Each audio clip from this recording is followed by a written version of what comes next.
Christmas morning. I sat beside our elaborately decorated tree, its lights twinkling in the pre-dawn darkness. In my hands, a small red box wrapped with care the gift I had prepared so meticulously. Across the room, my wife Amanda sat with her family, a cold smile playing on her lips. Her parents, Richard and Patricia Harper, glanced at me with their usual disdain, the kind of look that had become so familiar over 5 years of marriage. I knew today would change everything, but not in the way they expected. Amanda stood up holding a white envelope like a trophy. That smirk on her face, so confident, so certain. "Merry Christmas, Miguel," she said. "I have a gift for you too." Little did she know, the real surprise was wrapped in that red box I was holding. Before I reveal what was inside that box and how Christmas morning turned into the day I reclaimed my life, drop a comment telling me where you are watching from. If you have ever felt underestimated or looked down on because of where you came from, smash that like button because you will understand exactly what I went through. Subscribe, because this revenge is going to be satisfying, and you will want to see how someone who was constantly dismissed proved everyone wrong. Now, let me take you back to where this whole mess started. I was born in East Los Angeles to parents who had crossed the border from Mexico with nothing but hope and determination. My father worked construction, his hands rough and calloused from years of hard labor. My mother cleaned houses for wealthy families in Beverly Hills, scrubbing toilets and making beds, while their children looked through her like she was invisible. We lived in a small apartment where the walls were thin and the neighbors were loud, but my parents never let our circumstances define our future.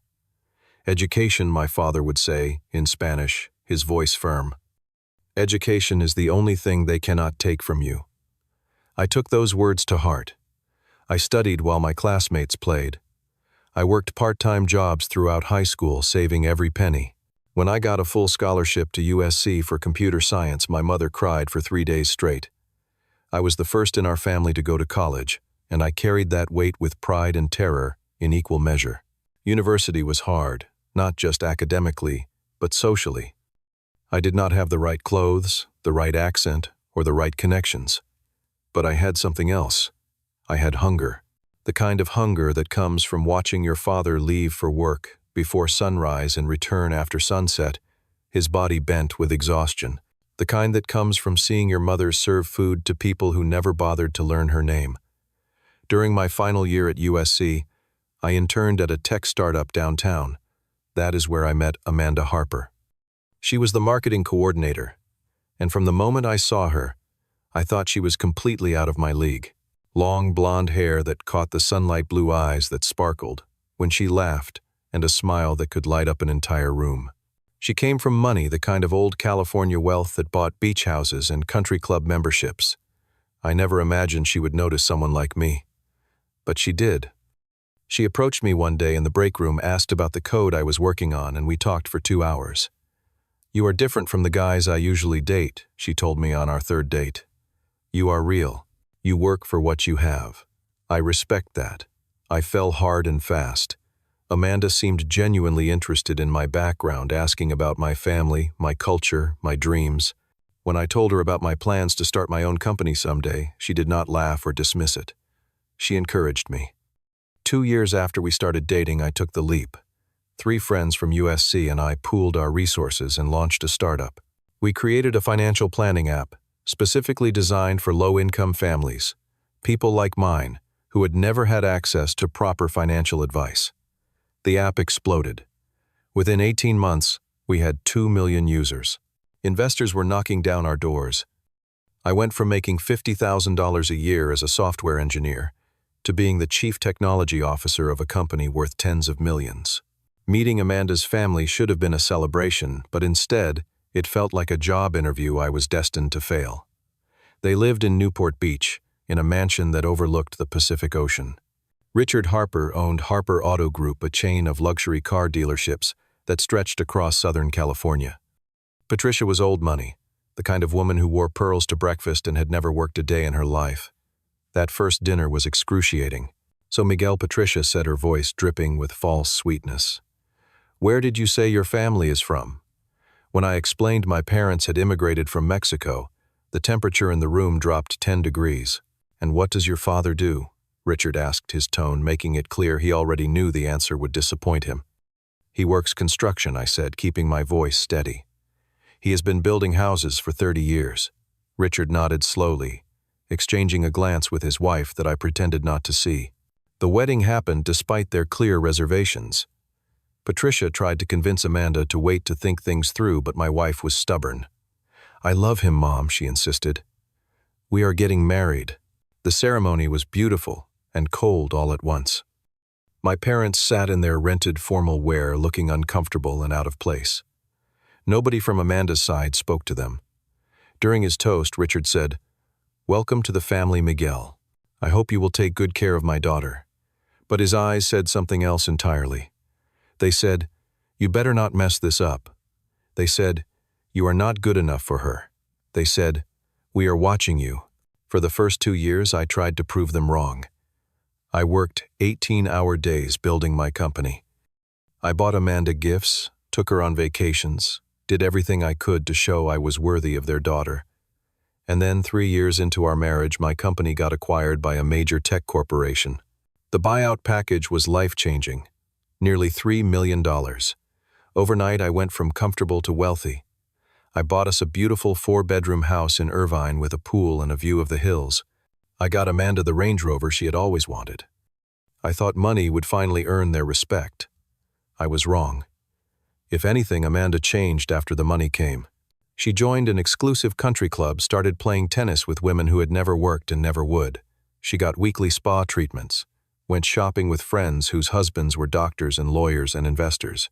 Gradually, the woman who had once been fascinated by my work stopped asking about it. When I tried to share my excitement about a new project, she would scroll through her phone offering distracted HMMs and she started coming home later, always with the same excuse. Just dinner with the girls. Just drinks at the club. Just a little shopping. The word just became her favorite word, as if adding it made her absences smaller, more acceptable. Her parents visited constantly, but they never invited mine. Patricia would show up unannounced, walking through our house like she owned it, making small comments about the decor. To Mexican tile in the kitchen. "How quaint," she said, once her nose wrinkling slightly. Richard liked to talk about money, specifically about how he could help if we ever needed anything. The implication was clear. No matter how much I made in his mind, I would always be the poor kid who got lucky. Amanda never defended me. She would laugh along with their subtle insults or worse, act like she did not hear them at all. I told myself it was fine. I told myself I was being too sensitive. I told myself that marriages required compromise. But deep down in the quiet moments when I lay awake at night, listening to Amanda breathe beside me, I felt the distance growing between us like a canyon. October came 2 months before that fateful Christmas morning. I was working from home, focused on a presentation for potential investors. Amanda had left early, saying she had a spa appointment, followed by lunch with friends. Nothing unusual. Around noon, I went to the kitchen to make coffee and saw her iPad sitting on the counter. She must have forgotten it. Just as I was about to text her, the screen lit up with a new message notification. The preview was visible. "Cannot wait to see you tonight, beautiful." He is still clueless, right? My stomach dropped, like I had been pushed off a cliff. My hands were shaking as I picked up the iPad. I knew her password. It was her birthday, the same password she used for everything. I knew I should not look. I knew it was an invasion of privacy. But something in that message, the casual cruelty of it, made me open the device. The messages with someone saved as Jay went back 6 months. 6 months of lies, 6 months of sneaking around, 6 months of making a fool out of me. I read every single message, my horror growing with each swipe. "When are you finally going to leave him?" Jay had asked. "Soon," Amanda replied. "My lawyer is working on it. I will get the house at least half of everything." "Your parents were right," Jay wrote. "You married beneath you. You deserve better." Amanda's response made my blood run cold. "I know. I was young and stupid, but I am fixing it now." There were photos. Amanda with a man I did not recognize, both of them dressed expensively, standing beside a silver Porsche. They were at restaurants I could never afford despite my success. Hotels in Santa Barbara, San Diego, Palm Springs. And the worst part, She was paying for it all with our joint account. Our money. Money I had earned funding her betrayal. I scrolled further and found messages with her mother. Patricia knew. Of course she knew. Good, Patricia had written. It is about time you end this mistake. At least you will come out of this financially secure. The lawyer says you have a strong case. I sat there in my kitchen, my whole body numb. 5 years of marriage. 5 years of trying to prove myself, trying to earn their respect, trying to be enough. And it had all been a lie. Amanda had never loved me. Not really. Or maybe she had briefly when I was the underdog, the project she could fix. But once I became successful, once I did not need fixing anymore, I became boring to her. I became less than. And her family had been waiting for this moment, probably hoping for it from the day we said I do. The shock wore off, replaced by something colder, anger, but not the hot, explosive kind. This was calculated, strategic. I closed the iPad, put it back exactly where Amanda had left it, and made a phone call. I need to see a lawyer, I said. Today. It is an emergency. David Kowalski's office was in a high-rise downtown, all glass and steel and leather furniture. He was in his 40s with graying hair and sharp eyes that missed nothing. I showed him everything. The messages, the photos, the conversations with Patricia. He read through it all methodically, occasionally nodding. This is solid evidence of infidelity, he said finally, and the fact that she has been using marital funds for the affair, that is going to help us significantly. He explained that California was a community property state, which meant assets acquired during marriage were typically split 50-50. But infidelity, especially when combined with financial misconduct, could shift things. Did you have a prenuptial agreement, he asked. I shook my head. She said it meant I did not trust her. I thought it was romantic to refuse. David gave me a sympathetic look. That is unfortunate, but we can work with what we have. Over the next 6 weeks, I became a man with a double life. To Amanda, I was the same Miguel, maybe a little quieter than usual, but she did not notice. She was too busy with her affair, too consumed with whatever fantasy she and Justin were living. But behind the scenes, I was building a case. David advised me to document everything, so I did. I took screenshots of every message, every photo, every receipt. I hired a private investigator who confirmed what I already knew. Justin Whitmore, son of a real estate mogul, married with 2 kids. The investigator got photos of Amanda and Justin entering hotels together, videos of them kissing in parking lots, records of rooms booked under Amanda's credit card. It was damning, irrefutable evidence. David also helped me protect my assets legally. We moved certain business holdings into a trust completely above board, but strategic. I closed our joint credit cards and opened accounts in my name only. I separated what I could while still staying within the bounds of the law, and through it all, I had to pretend. I had to sit across from Amanda at dinner and make small talk. I had to sleep in the same bed, feeling her warmth beside me, and knowing she had been in someone else's arms hours before. It was torture, but I endured it because I knew what was coming. Early December, David called me into his office. She is going to serve you with divorce papers, he said. My sources tell me her lawyer is preparing the filing, most likely during the holidays. Maximum emotional impact. I laughed a bitter sound. Of course she would. Christmas is her favorite holiday. She loves the drama, the presentation. Then let us give her a show she will never forget, I said. What did you have in mind? David asked, leaning forward. I want to prepare a gift, I explained. Something special. Something she will open in front of her family. David smiled slowly. I am listening. The plan came together perfectly. I had David prepare a counterpetition for divorce, along with a complete dossier of evidence. Everything printed, organized, undeniable. Photos of Amanda and Justin. Screenshots of her messages. Bank statements showing exactly how much of our money she had spent on her affair. A property division proposal that heavily favored me, given the circumstances. Legal documentation outlining potential charges related to misuse of marital funds. And the centerpiece, a USB drive containing a full video compilation. Every hotel visit, every intimate moment the investigator had captured, complete with timestamps and locations. I had it all wrapped in a beautiful red box with a silver bow, the kind of presentation Amanda always loved. If she wanted to destroy me on Christmas, I would make sure the destruction went both ways.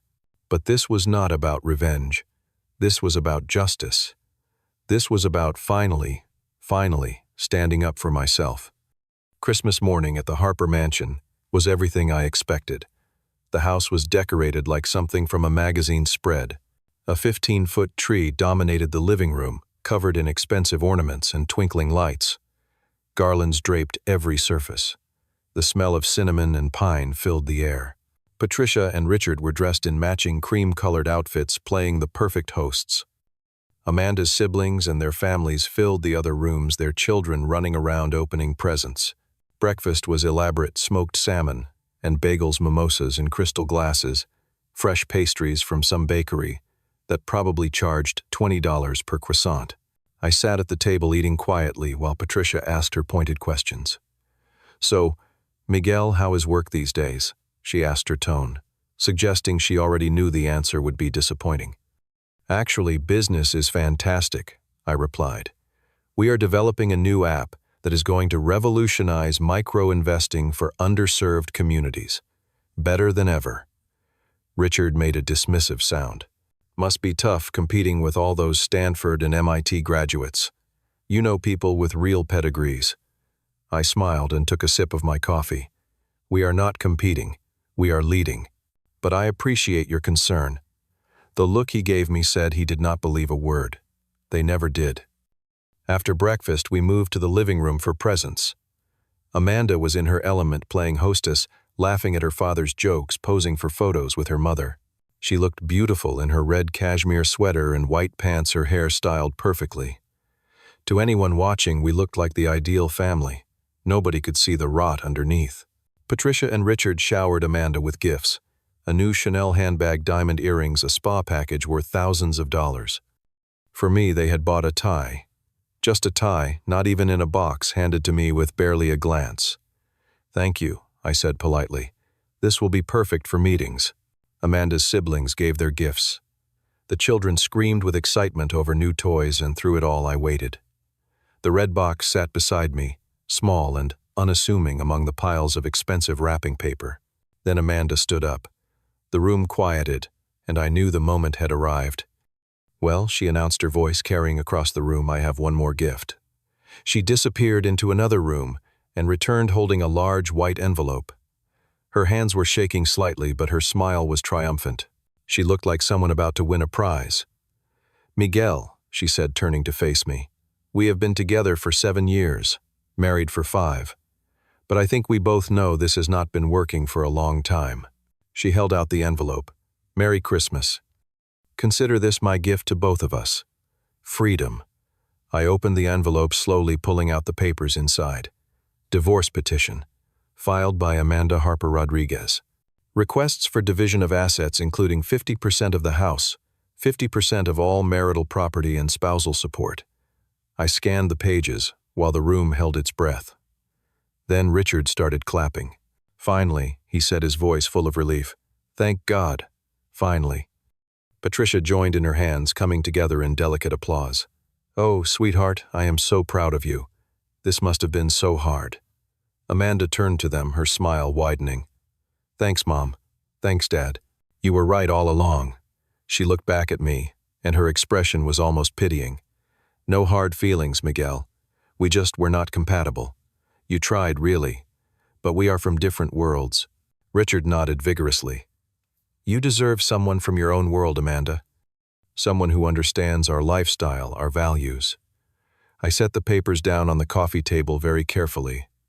The room was silent except for the crackle of the fireplace. Everyone was watching me, waiting for me to break down, to cry, to beg. Instead, I reached for the red box. "I see," I said calmly. "Well, actually, I have a gift for you, too." Amanda looked surprised. But I stood up and walked over to her, holding out the box. "I was waiting for the right moment," I said. "I think now is perfect." She took the box hesitantly, her confidence faltering just slightly. "What is this?" "Open it," I said. "Please, in front of everyone.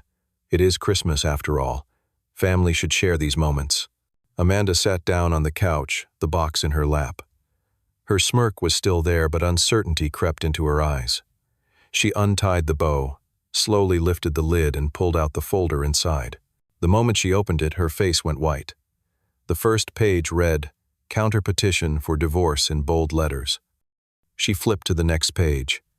Photos of her and Justin, clear and undeniable. Kissing outside a restaurant. Walking into a hotel hand in hand. Another page printed text messages. Her words, her betrayal laid out in black and white. Bank statements with highlighted transactions. $23,412. Spent on hotels, dinners, gifts for her lover. All from our joint account. Her hands began to shake. "What is this?" she whispered, looking up at me. "Evidence," I said calmly, "of your 6-month affair with Justin Whitmore. Of the money you stole from our marriage to fund your relationship with him. Of your plan to divorce me and take everything discussed in detail with your mother." Patricia gasped. "How dare you accuse us of—" I pulled out my phone and pressed play on an audio recording. Amanda's voice filled the room clear as day. "I should have listened to you from the beginning, Mom. He was never good enough. He was always just the poor Mexican kid playing dress-up." Patricia's voice responded. "I knew this would happen, but at least the lawyer says you will get a good settlement. We can fix this mistake." The silence that followed was absolute. Richard's face turned bright red. "This is entrapment," he sputtered. "This is illegal." "Actually," I said, "California is a one-party consent state for recordings. Completely legal. And there is more." I reached into the box and pulled out the USB drive. Full video compilation of Amanda and Justin. Hotels, restaurants, his house when his wife was not home. Timestamps, locations, everything documented. My lawyer has copies. I have copies. Multiple locations, multiple backups. Amanda was crying now, ugly tears that ruined her makeup. "How long have you known?" she sobbed. "Long enough to protect myself," I replied. "Long enough to make sure you would not take everything I built while you were out sleeping with someone else's husband." "Justin is married." Amanda looked genuinely shocked. "You did not know," I almost laughed. "He never mentioned his wife, his 2 kids. Interesting. That seemed to break something in her." She doubled over, sobbing harder. Patricia tried to approach her daughter, but I held up a hand. I looked at Richard and Patricia, feeling years of accumulated hurt and anger, finally finding their voice. "You always looked down on me," I said. "From the moment we met, you made it clear I was not good enough for your daughter, because of where I came from. Because my parents cleaned your houses and built your buildings. But at least they taught me something you never learned. Loyalty, honesty, integrity, self-respect." I picked up Amanda's divorce papers and tore them in half. She wanted to humiliate me on Christmas. Take my money, my house, everything I worked for. Well, it is not happening. My counter-petition has already been filed. The evidence has been submitted to the court. And I am sending copies to Justin's wife, too. She deserves to know. I walked to the door, turning back one last time. "Merry Christmas," I said. "I hope you all enjoy the rest of your holiday." Then I left the sound of Amanda's crying fading behind me as I stepped out into the cold December air. For the first time in 5 years, I felt like I could breathe. The divorce took 3 months to finalize, and it was brutal. Amanda's lawyers tried everything. They claimed I had coerced her into signing things she did not understand. They argued that my evidence was inadmissible. They painted me as a controlling husband who had manipulated their poor, innocent client. But the evidence was overwhelming. Judge after judge looked at the photos, the messages, the bank statements, and the video footage, and there was no denying the truth. Amanda had carried on a lengthy affair, spent marital funds on her lover, and planned to divorce me while taking as much as possible. The final settlement was nothing like what she had hoped for. I kept the house. It had been purchased entirely with money from my company buyout, which I could prove. Amanda received only her personal belongings and a small cash settlement, barely enough to cover her legal fees, no alimony. The judge ruled that given the short duration of the marriage, Amanda's own earning potential, and her financial misconduct spousal support was not warranted. She was ordered to repay a portion of the marital funds she had misused, though I knew I would probably never see that money. But it was not about the money anymore. It was about the principle. It was about showing her that actions have consequences. Amanda's life fell apart quickly after that. Justin ghosted her the moment his wife found out about the affair. His marriage survived barely, but he wanted nothing to do with the woman who had nearly destroyed his family. Amanda moved back in with her parents, which must have been humiliating for someone who had spent the past year playing the sophisticated society wife. Her friends from the country club distanced themselves once the scandal broke. In their world, discretion was everything, and Amanda had been anything but discreet. I heard through mutual acquaintances that she rarely left the house anymore, that she had gained weight, that she was seeing a therapist 3 times a week. I wish I could say I felt bad for her, but I did not. She had made her choices. Every secret message, every hotel room, every lie told directly to my face. Those were her decisions. I had simply made sure she faced the consequences, instead of being rewarded for her betrayal. As for me, I threw myself into redecorating the house. I removed every trace of Amanda, every piece of furniture she had picked out, every decoration that reminded me of her. I replaced them with things that felt like me: Mexican folk art from my childhood, family photos that I had hidden away to avoid her disdainful comments, colors and textures that reminded me of my mother's cooking, my father's workshop, the neighborhood where I grew up. But the biggest change was not in the house. It was in me. I realized that during my marriage I had slowly erased parts of myself trying to fit into Amanda's world. I had stopped speaking Spanish around her family. I had avoided talking about my background. I had dressed differently, acted differently, became someone I thought they would respect, and it had all been for nothing. They would never respect me because the problem was never me.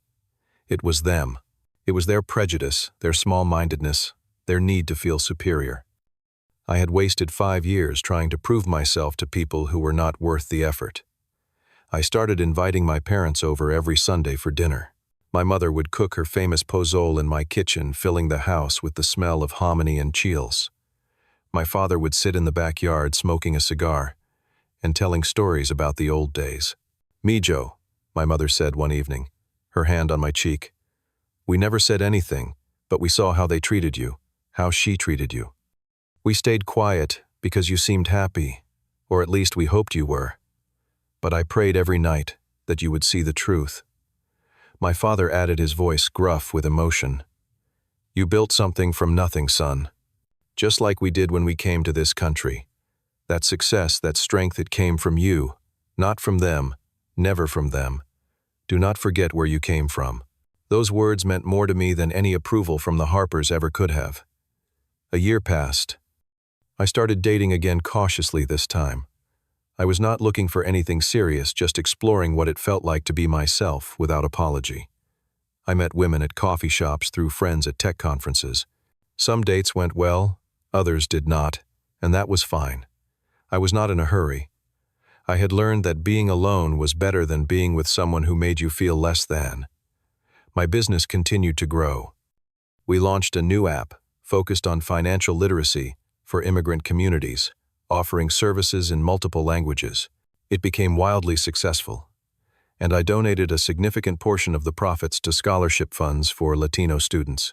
I knew what it was like to be the kid who did not fit in, who had to work twice as hard for half the recognition. If I could make that path easier for someone else, then everything I had been through would mean something. One afternoon, I ran into Patricia at a grocery store. She was in the produce section, examining avocados, with the kind of intensity that suggested she had nothing better to do. She saw me and froze. For a moment, neither of us spoke. Then she said, her voice cold, "I hope you are happy, Miguel. You destroyed my daughter's life." I looked at her, this woman who had spent 5 years making me feel inferior, and I felt nothing. No anger, no hurt, just indifference. "I did not destroy anything," I said calmly. "Amanda did that herself. I just refused to be destroyed along with her." Patricia's mouth opened and closed. "You were never good enough for her," she finally said. "You are right," I agreed. "I was not good enough for her. I was too good for her. There is a difference. I walked away, leaving her standing there with her mouth hanging open. That interaction crystallized something for me. For years I had let their judgment define me. I had internalized their belief that I was less than, that I needed to constantly prove my worth. But the truth was, my worth had never been in question. I had built a successful company. I had created opportunities for thousands of people. I had been loyal, honest, and hardworking. The problem was never my background, my ethnicity, or my family. The problem was people who measured worth by the wrong standards. People who thought money and status equaled character. People who looked down on the hands that built their world while claiming superiority. I thought about that Christmas morning often. The moment Amanda handed me those divorce papers with such confidence, such certainty that she was winning. The way Richard and Patricia applauded, so relieved to finally be rid of the poor kid who had dared to marry into their perfect family. And then the moment when Amanda opened that red box, the way her smirk disappeared. The way the color drained from her face. The way her hands started shaking as she realized I had known all along that I had been 10 steps ahead of her, that I was not the fool she thought I was. That moment was not about revenge. It was about reclamation. Reclaiming my dignity, my self-respect, my right to stand up and say, no, you will not treat me this way anymore. It was about refusing to be the victim they expected me to be. Sometimes the hardest thing and the right thing are the same thing. Standing up for yourself, especially to people you love, or people you have tried to please, is terrifying. It means accepting that some relationships cannot be saved, that some people will never see your value, that you might end up alone.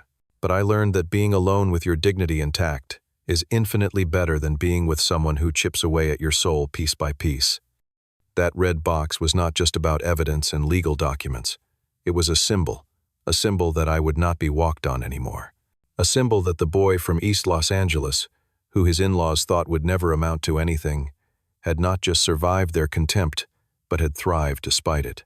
A symbol that you can take everything from a person, accept their self-respect, and if they hold on to that, they can rebuild anything. I am not bitter anymore. Bitterness requires you to keep reliving the past, and I am done living there. I am free now, free from a marriage built on lies and judgment, free from constantly trying to prove myself to people who would never accept me, free to be exactly who I am without apology. A Mexican-American man who built something from nothing, a son who makes his parents proud, a person who knows his worth and refuses to settle for less. And nobody, not Amanda, not her parents, not anyone, can take that away from me. That Christmas morning was not the day my marriage ended. It was the day I finally started fighting for myself. And that made all the difference. So let me ask you something. Have you ever been in a situation where someone made you feel less than because of your background, your race, or where you came from? Have you ever had to stand up to people who thought they were better than you? Drop your story in the cluttered comments below, because I know I am not alone in this experience. If this story resonated with you, hit that like button and let me know. Share this video with anyone who needs to hear that their worth is not determined by other people's prejudice. And please subscribe to this channel, because I will keep sharing real stories about overcoming adversity, reclaiming dignity, and refusing to be anyone's victim. Thank you for listening to my journey. I hope it reminds you that you are enough exactly as you are. Never let anyone make you forget that. Stay strong, stay proud, and never apologize for who you are or where you came from.